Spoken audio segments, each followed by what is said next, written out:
Day 5 of the Diddy trial just exploded, and this time, there was no holding back. I got my MTV out. Savage! I'm a savage! Oh! Cassie took the stand again, and what she revealed left the entire courtroom stunned. Diddy, once the untouchable music mogul, couldn't keep his composure. He lost it, right there in front of the judge, the cameras, and the world. From whispers behind closed doors to bombshell confessions under oath, everything is coming out. They're laying out somebody that was excited about the idea of being with Sean Combs at 21 years old. If you thought this trial couldn't get more intense, think again. Let's break down exactly what happened inside that courtroom and why Diddy's empire may never recover.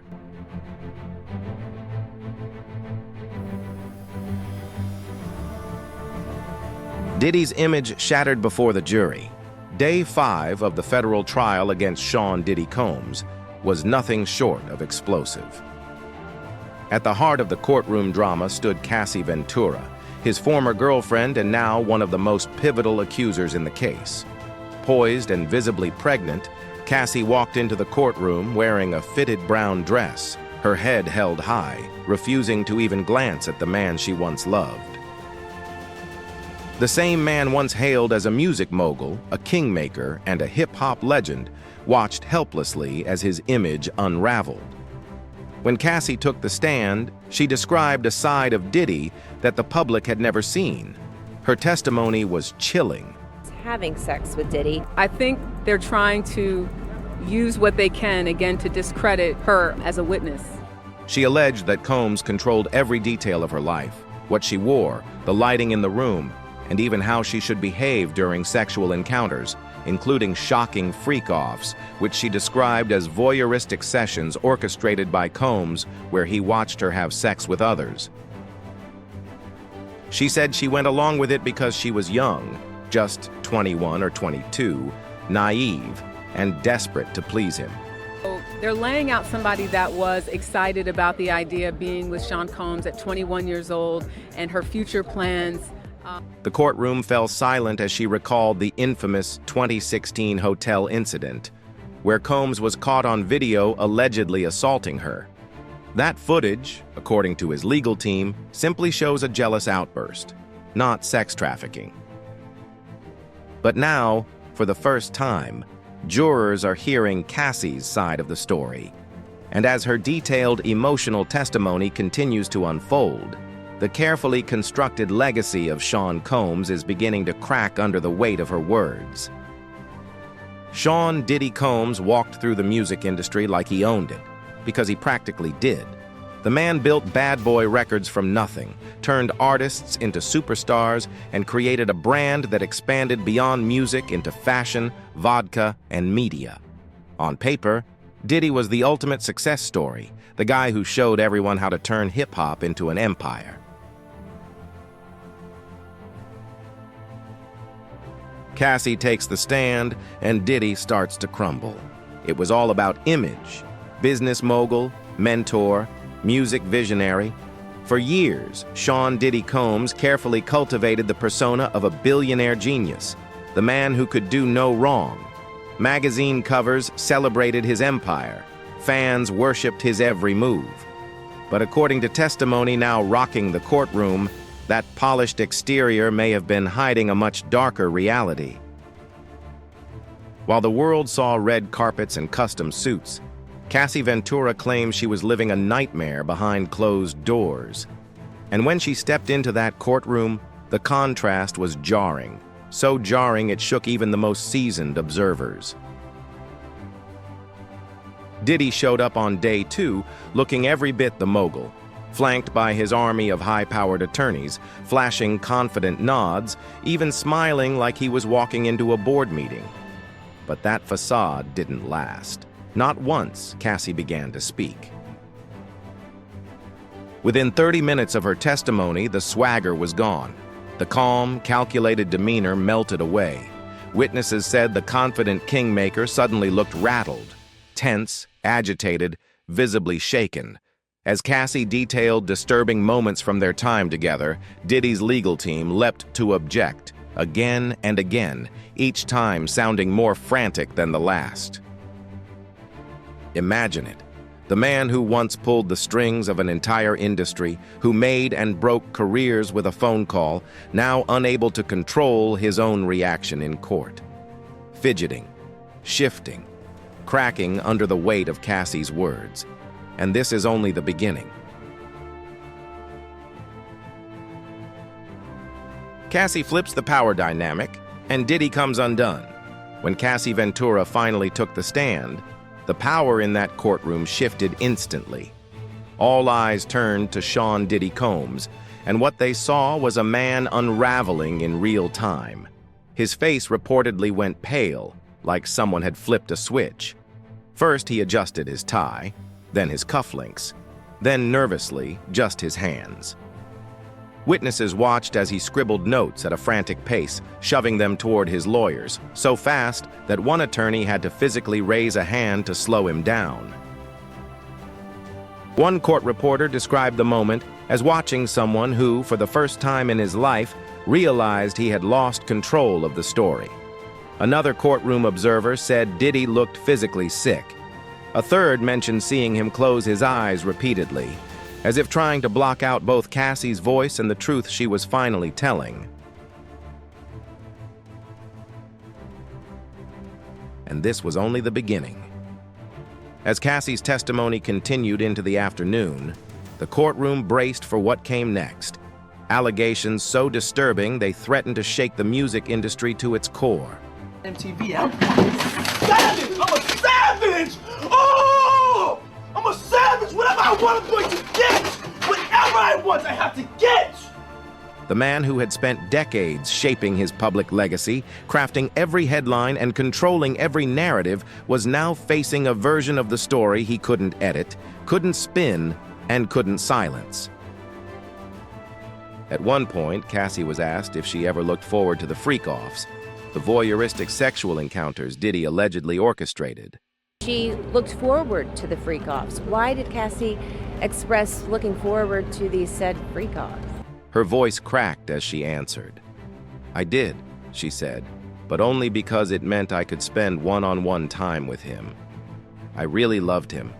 And she said, "I did, but only because I got to spend one-on-one time with Combs, and I really did love him." That moment struck the courtroom deeply.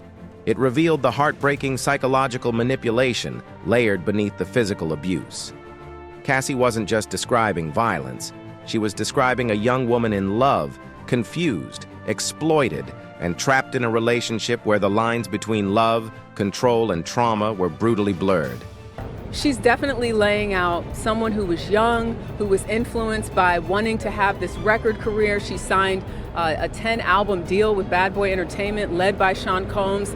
She admitted she felt dirty after the first freak off, that she didn't want to continue. When she tried to talk about it, tried to push back, it became clear just how little say she had. She had signed a 10-album deal with Bad Boy Entertainment, believed in the man who promised to launch her career, and in return, she said, she was pulled into something far darker than she ever imagined.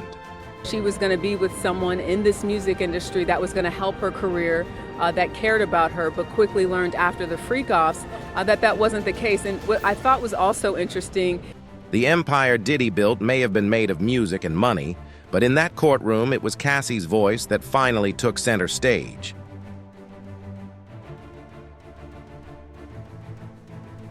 Shocking evidence unleashed in court, Cassie breaks her silence. When Cassie Ventura took the stand, the courtroom fell into dead silence. You could hear a pin drop.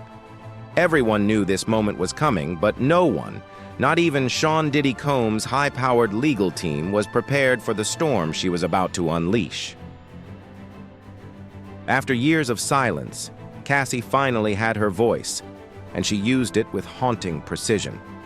She started slowly, almost softly, recounting how she met Combs at just 19 years old. He was already a powerhouse in the music world, filthy rich, well-connected, and untouchable.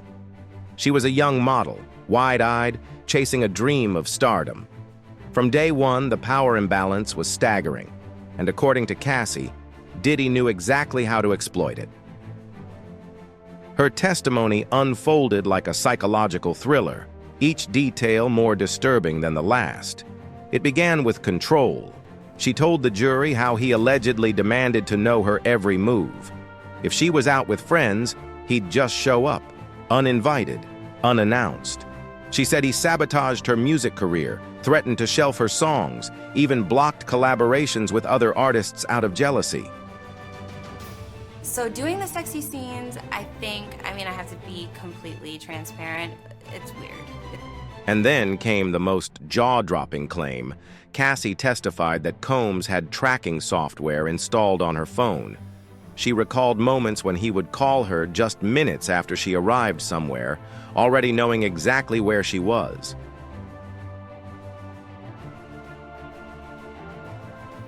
But the most explosive part of the day? The freak-offs. According to Cassie, these were orchestrated sexual encounters involving escorts, set up under Combs' direction. She told the court they became so frequent, it felt like a job. She described an early 2010 email where she attempted to back out. "I don't want to do it," she had written. But when Combs responded, "I know you don't want to do it," she backpedaled, saying, "Oh no, it's not that." A chilling example of how deeply entangled and manipulated she felt. She testified that she feared retaliation if she refused, even potential blackmail. And she told the court, with visible emotion, how she felt trapped. In a voice trembling but resolute, Cassie recounted, "He would bash my head, knock me over, drag me, kick me, stomp me in the head when I was down." Her words hit the courtroom like a shockwave. Diddy, who once sat confidently at the defense table, now appeared passive, hands folded in his lap, no trace of the swagger that once made him a music mogul. Throughout her testimony, Cassie paused often, taking deep breaths, collecting herself. But she never stopped. Piece by piece, she pulled back the curtain on a life fans never imagined. A life that, if proven true, could dismantle one of the most powerful empires in music history.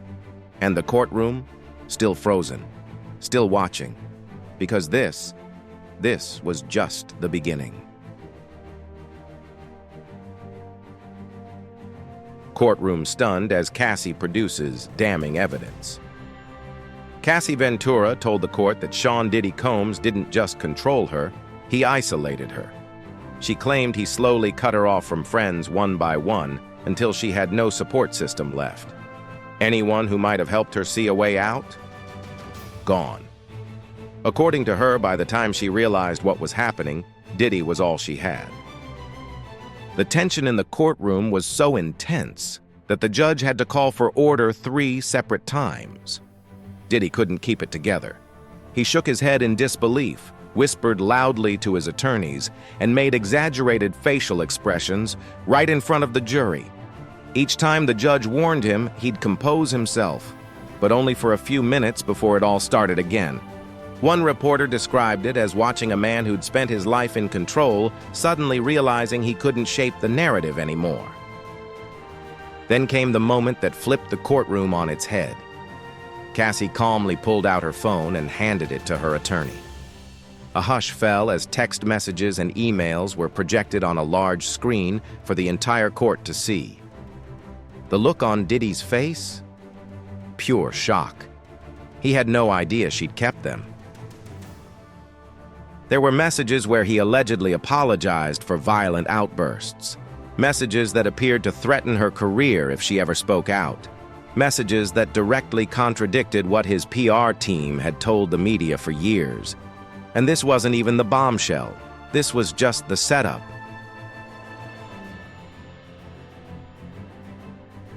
Cassie then shifted to recounting the physical abuse. The room went cold. She testified about being thrown against walls during heated arguments. She described in painful detail an incident where she says Diddy pushed her down a flight of stairs in a Miami rental home. And then came the most disturbing part, multiple alleged incidents where he choked her until she nearly passed out, only stopping when she went limp in his hands. Jurors were visibly shaken. One older woman wiped away tears. A male juror refused to look at Diddy after some of the more graphic moments. Even the most experienced reporters in the room admitted afterward they weren't prepared for what Cassie revealed. And this was still leading up to the infamous hotel assault, the event that could blow this entire case wide open. We've seen pieces of this story in past lawsuits, but hearing Cassie relive it in her own words while visibly pregnant was something else entirely. It was raw, it was human, it was devastating. But we saw that there was an image she took where she had a busted lip. We never saw the black eye because those pictures that she took of herself. Now, with more days of testimony ahead, all eyes are on the defense. From their opening statement, they've claimed she chose to be there. But as this story unfolds, the question becomes, was it ever really a choice? Cassie breaks down on the stand, "I did it because it made him happy." As the courtroom sat in tense silence, Cassie Ventura's voice trembled for the first time. When she talked about wanting to do it to please Sean Combs, that's when she broke down. Up until that point, she had answered every question calmly, soft-spoken, composed, deliberate. But the moment she was asked if she ever enjoyed the so-called freak-offs, her composure shattered. That was the question that broke her.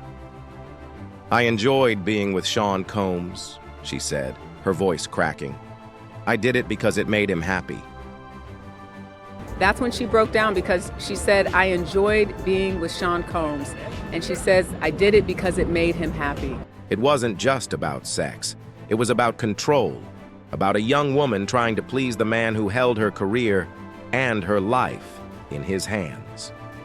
That's when the tears came, not from recalling the abuse or the fear, but from revisiting the emotional manipulation she endured for years under the guise of love. Jurors were locked in, laser-focused. According to courtroom observers, they barely blinked, and that's no surprise. Cassie isn't just another witness. She's the central voice in this case.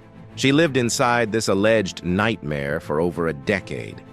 Legal experts say she may be on the stand for 2 or even 3 days, and she's just getting started. Her testimony is already proving to be a linchpin for the prosecution. It ties together what the indictment claims, that Sean Combs allegedly created a criminal enterprise designed to fulfill his sexual desires, shielded by money, power, and a tightly controlled inner circle. To support that claim, prosecutors showed jurors a lineup of 7 individuals close to Diddy, people Cassie was able to name one by one: a former chief of staff, a driver, security personnel, financial handlers. She explained exactly what each one did and how they played a role in the world Diddy built around himself. A world, she says, she was trapped in. Then came the words that sent chills through the courtroom. "I thought I was going to die that night," Cassie said, barely louder than a whisper. Everyone leaned in. And this trial? It's just beginning. For years, not a single word about what happened at the Four Seasons Hotel ever leaked. Not to the press, not to the gossip blogs, not even to industry insiders. But when Cassie Ventura took the stand, that silence was broken, and what she revealed left the courtroom stunned. Cassie testified that she had buried the story out of fear. Fear for her career, fear for her safety, and fear that no one would believe her over a man as powerful and connected as Sean Diddy Combs. But sitting on that witness stand, visibly pregnant and unshaken, she told everything. According to her account, the night began like any other, an industry after-party filled with celebrities and executives. But it turned into a nightmare. She said Diddy became enraged after seeing her in a conversation with another music executive. His smile vanished. He grabbed her arm, so hard it left bruises, and whispered threats into her ear, all while maintaining a calm public demeanor in front of everyone else. Then came the most horrifying part. She claimed Diddy dragged her through the hotel lobby toward the elevators as she cried and tried to break free. Her resistance caused such a scene that a hotel security guard approached them. But as soon as the guard recognized Diddy, he simply asked if everything was okay. Mr. Combs said yes, Cassie recalled, and the guard walked away. He didn't even ask if I was okay. Then, the evidence. Cassie's attorney presented a series of photos she had taken the following morning: bruises on her arms, a split lip, redness around her neck. These weren't professional images. They were grainy, shaky bathroom mirror selfies. And that made them even more chilling. Cassie said she took them because she was certain no one would believe her without proof. Diddy's legal team immediately objected, scrambling to prevent the images from being shown. They argued the photos weren't authenticated, that they could have been from anything, that they weren't submitted properly. But the judge rejected every motion, and the images were displayed for the jury. You know, because she's such a key witness, it's likely that she will be on that stand the rest of the day. The reaction was visceral. One female juror covered her mouth in shock. Two male jurors averted their eyes, unable to look at the screen. Another juror scribbled furiously in her notebook, her hand visibly trembling. This wasn't just another accusation. This was the incident that could redefine the entire case. The Four Seasons episode, once buried under years of silence, was now center stage, and its impact was undeniable.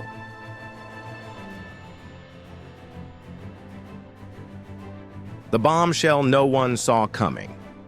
It was the moment that flipped the entire courtroom on its head, a revelation so explosive, so unexpected, that even Sean Diddy Combs' high-powered legal team was caught completely off guard.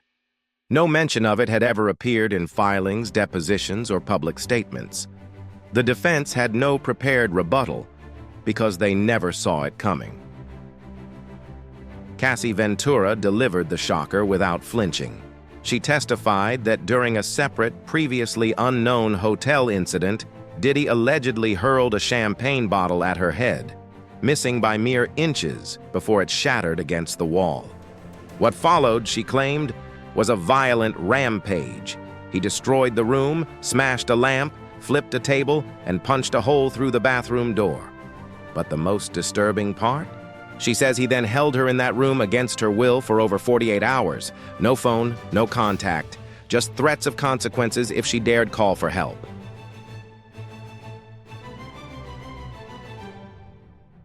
The courtroom froze, and then every eye turned toward Diddy. His reaction, stunned, pale, tense, would become the defining moment of the trial, a moment that could haunt the rest of his career. The panic on his attorneys' faces said it all. They had no idea this was coming. Now the battle lines are drawn. The defense is expected to argue that the relationship, while complicated, was consensual. They'll likely say Cassie was an aspiring artist who willingly entered into a partnership with a man who could launch her career. They'll emphasize that her success wouldn't have been possible without Diddy's early support, and that the record deals they worked on were a collaboration, not coercion. But the prosecution has a very different story, one of power, manipulation, and total control. They argue that while the relationship may have started with consent, it quickly transformed into something darker. They claim Diddy used his influence not just to shape Cassie's career, but to dominate her life, emotionally, professionally, and physically. Cassie is the prosecution's star witness. She's the thread connecting every charge, every allegation, every claim that Diddy ran more than just a record label, that he ran a criminal enterprise built on fear, control, and silence. And now, for the first time, that silence is broken. Cassie's testimony exposes cracks in Diddy's empire. There was a subtle moment early in the testimony that may become much more significant later, when Cassie casually mentioned Dallas Austin, a well-known music producer she called a friend. No one knows yet if he'll be called to the stand, but his name being dropped raised eyebrows. And then came the bigger surprise. During jury selection, potential jurors were shown photos of A-list celebrities: Kanye West, Kid Cudi, Lauren London. Why? No one's quite sure yet. Their roles in this case, if any, remain a mystery. That are well-known celebrities, Kanye West, Kid Cudi, Lauren London. We don't know, though, how they fit yet into why they were even asked, do you know these people? Are you familiar with them? Right now, Cassie is still under direct questioning by the prosecution. The defense hasn't even had its turn. That's how crucial she is to this trial. And judging by the pace and weight of her testimony, she'll likely remain on the stand the rest of the day, if not longer. We've learned that behind closed doors, Cassie and Diddy had nicknames for each other. She called him Pop Pop. He called her CC. When the prosecution asked, "What does CC stand for?" her answer hit like a gut punch, Cassie Combs. As for how Cassie is coming across to the jury, her physical presence alone carries weight. She's visibly pregnant, looking like she could give birth any day now. And whether the jury admits it or not, that image evokes immediate empathy. But more than just her appearance, it's her words and the raw honesty behind them that are making an impact. She's not trying to be dramatic. She's telling the story of a young woman who, by her own admission, was lost, experimenting with drugs, trying to please a powerful man, and, as she put it, trying to figure out who I was allowed to be. Her testimony paints a clear picture. At that time in her life, she had no control. Not over what she wore, not over who she saw, not even over who she slept with. She's different now, almost 40, clear-eyed and steady. But reflecting on her past, Cassie broke down on the stand. And in that moment, something changed in the courtroom. The man once known for always keeping his cool, the mogul who built an empire off control, image, and precision, completely lost it. His face contorted, his composure vanished, and the calm, untouchable persona he'd spent decades perfecting, it shattered. What lay beneath was no longer the icon, the kingmaker, the brand. It was just a man, cornered, exposed, and out of control.